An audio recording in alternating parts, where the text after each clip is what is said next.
Welcome back to Your Health radio and television program. I'm Dr. David Morwood. I'm very pleased to have you join us once again. And my next guest is Maria Mitchell, licensed acupuncturist. Maria, thanks very much for being here. Thanks for having me. I'm really glad you could come on the program. This is an area that fascinates me, and I know many of our viewers and listeners will want to hear all about your training and what you can offer to people. Now, Maria, what fascinates me most about your training is that you have a degree in so-called Western medicine, Yes. in a related field, and you're also trained in the Eastern medicine, herbs and acupuncture, etc. I know you have a Bachelor's of Science in Kinesiology and Athletic Training from San Jose State University. Yes, I do. And also you have training in traditional Chinese medicine, acupuncture, and herbs. Is that right? I have a master's degree. You have a master's degree, and you have a Bachelor's of Science in Kinesiology and Athletic Training. Well, this is so great for me to have you on the program, because we hear so much about acupuncture and integrating Eastern and Western medicine, etc. And of course, with the Beijing Olympics, you know, China's in the news, and everybody wants to know how they do things over there. Wonderful. And I've been fortunate enough, you know, I go somewhere every year and operate on children with cleft lips and palates. I've been to China twice, 2 separate years, and they're so hospitable, and they really want to get their children taken care of. So let's start by talking about your Bachelor's of Science in Kinesiology and Athletic Training. So what does that let you do, or what does that allow you to do? I have a degree in kinesiology, which is the study of motion and how it affects with sports medicine. To use it, I would have to go get a master's, but I was a physical therapy aide, and I worked in the physical therapy setting for 8 years. So I worked on all types of athletic injuries, ACLs, shoulders, knees, ankles, low back, the quadratus area, just everything A to Z with the body. And the protocols more on the Western rehab protocols of therapy. Okay, so you're interested in working with athletes or people who not necessarily athletic, but motion disorders like elbows and knees and the back and neck, I integrate both that in my work now. And then how did you become interested in traditional Chinese medicine? Yes, I'm pretty lucky to be one of the few second-generation acupuncturists in California.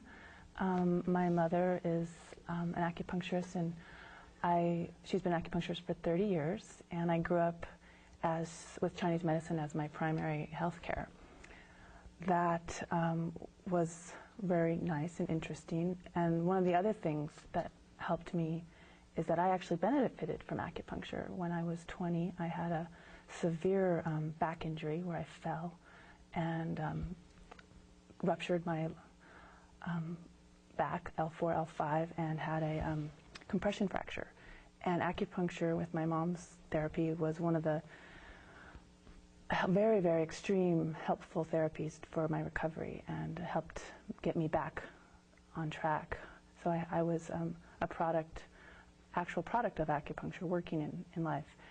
And the other thing what I like about acupuncture is I am a Western base. I do have a Western science background, and I do enjoy that linear aspect of the science.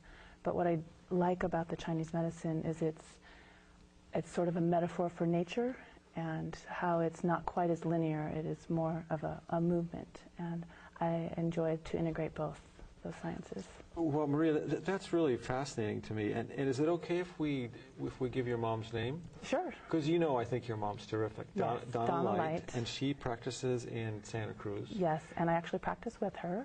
And I think it's okay that I reveal this. You know, I think your mom is terrific, and she helped me to train and get ready for a marathon one year with the energy and herbs and acupuncture and stuff, so she's terrific. You come from great lineage. Yes, thank you.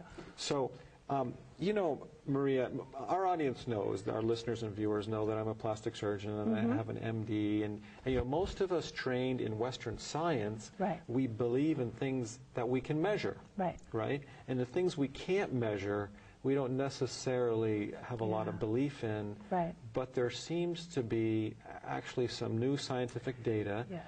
that tells us that acupuncture works, Right. for some conditions. Yes, definitely. Now, can you tell us about that? Sure. Now, what's the new scientific data that actually indicates that acupuncture works? Well, that's interesting because most of my patients ask me that question, how acupuncture works. And it's a very, there's many different ways to answer it, but I'm going to answer it in the Western way. Acupuncture works by, there's 360 points on the body, and these are like conduits or nodes to the different nerve, muscle, or connective tissue pathways. And when you stimulate that point through traditional Chinese protocols, you are stimulating blood flow to the organs and the muscles. You are helping to regulate the central nervous system. You're also increasing or stimulating the muscles, energy to the muscles and the muscles and the tendons, and you're also stimulating the higher brain area through the hypothalamus to stimulate the endocrine system. And another thing, which I think most people are aware of, is that it releases the body's natural endorphins, or it blocks pain.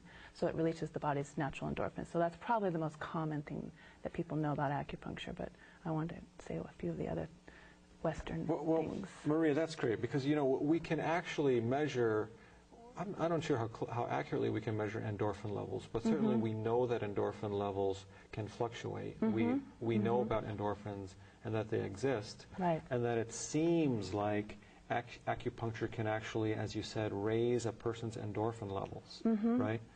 And you talked about the energy, is it energy pathways or neural pathways, and is that when the idea of the chi comes in? Yeah, that's how, when the connective tissue, nerves, and muscle or blood, in Chinese medicine they call it a meridian system. That's how it's translated. It follows a meridian system, which in Western is the nerves, the connective tissue, the blood flow. In Chinese medicine, they also have that, but they also describe qi, which is the bioelectrical energy surrounding that. But that's sometimes a little bit esoteric, and some people, you don't quite understand qi. It's not something that you can measure, but if you were going to measure it, it would be bioelectrical.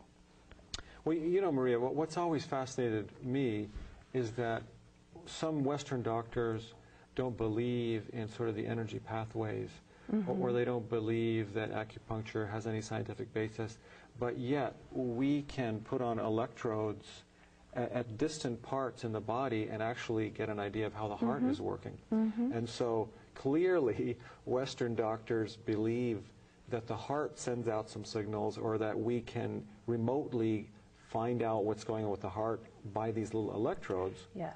So there's clearly something going on. Yes, it's all about talking about the needles and the point system, and that it translates to the meridian system, which goes to the brain, and understanding that relationship of the brain as the higher level for making those changes and involving that.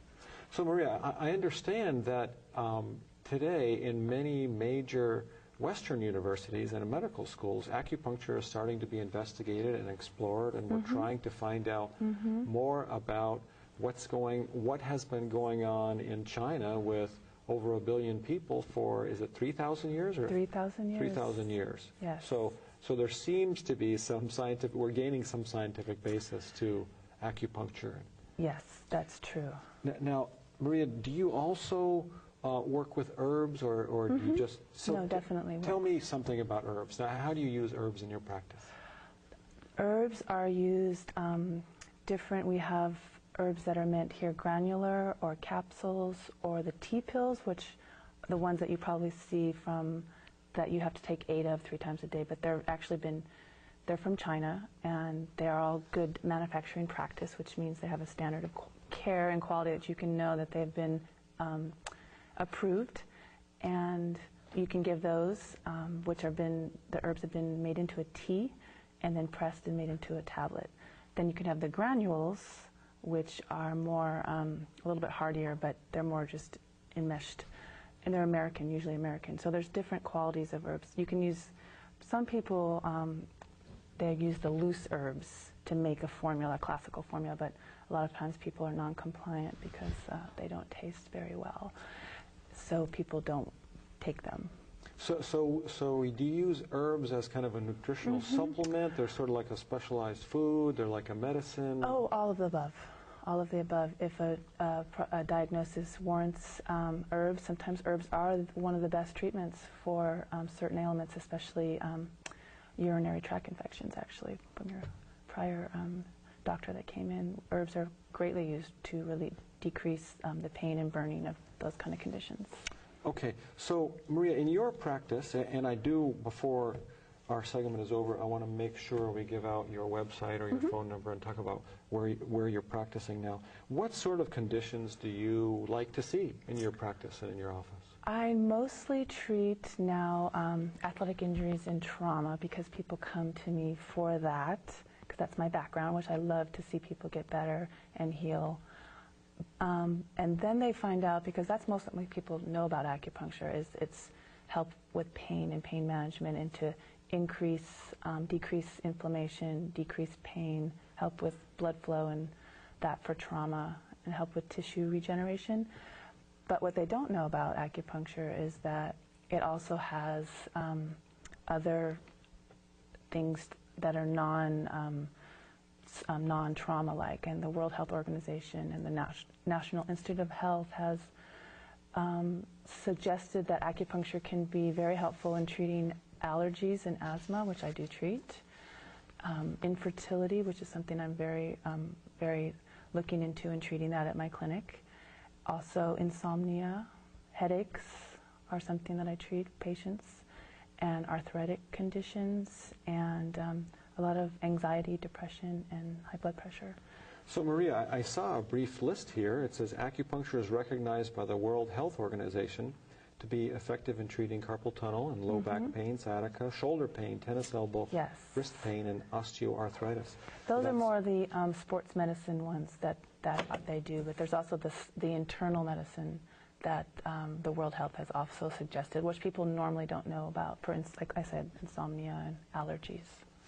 Okay, so Maria, once again, one of the most impressive aspects of your training to me is that you have training, as I said, the so-called Western training. You have a Bachelor's of Science in Kinesiology and Athletic Training from San Jose State University, and also your Master's training with traditional Chinese medicine.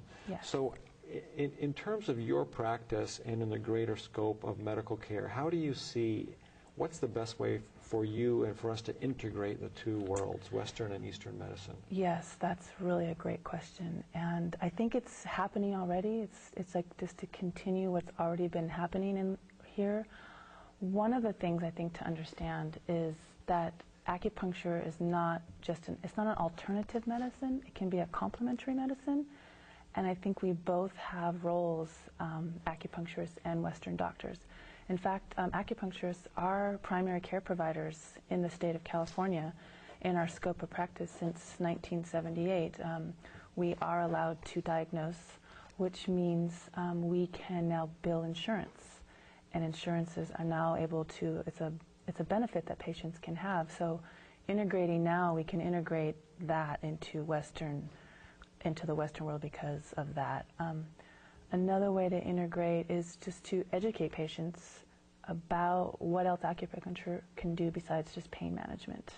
That's something I think we can do, and also pretty much bridging the gap of other disciplines, knowing that acupuncture, from your two other speakers, understanding what acupuncture role can play in them with cancer research and oncology or urology. Those two, acupuncture can play a role in managing that. And the other, I think, is to know that it's a wholeness approach, it's a holistic approach, that we we both offer a solution as primary care providers. And I see many people in my office, more and more people each year coming into my office as a plastic surgeon, and they want to have sort of complementary treatment and a holistic approach. Yeah. So, Maria, I think we have about a minute left or less. Let's make sure we give out your phone number or your website. Yes, I practice at Paris Healing Arts in Pacific Grove, and that's the website, parishealingarts.com. I think... Excuse me, I want to spell that. So Paris Healing Arts, that's P-A-R-I-S, Paris like France, healingarts.com. Maria Mitchell, licensed acupuncturist. You have a degree, Bachelor's of Science in Kinesiology and Athletic Training from San Jose State, and you have master's training in traditional Chinese medicine. I do. Well, Maria, I'm so glad you could come. I hope you come back. It's fascinating to me. Thank you for having me. And I certainly wish you the very best. Thanks for coming on the program. Thank you. I'm Dr. David Morwood. I am a board-certified plastic surgeon. Thank you very much for joining us. This is Your Health radio and television program. I hope you'll come back and visit us again soon. Thanks for being here. So.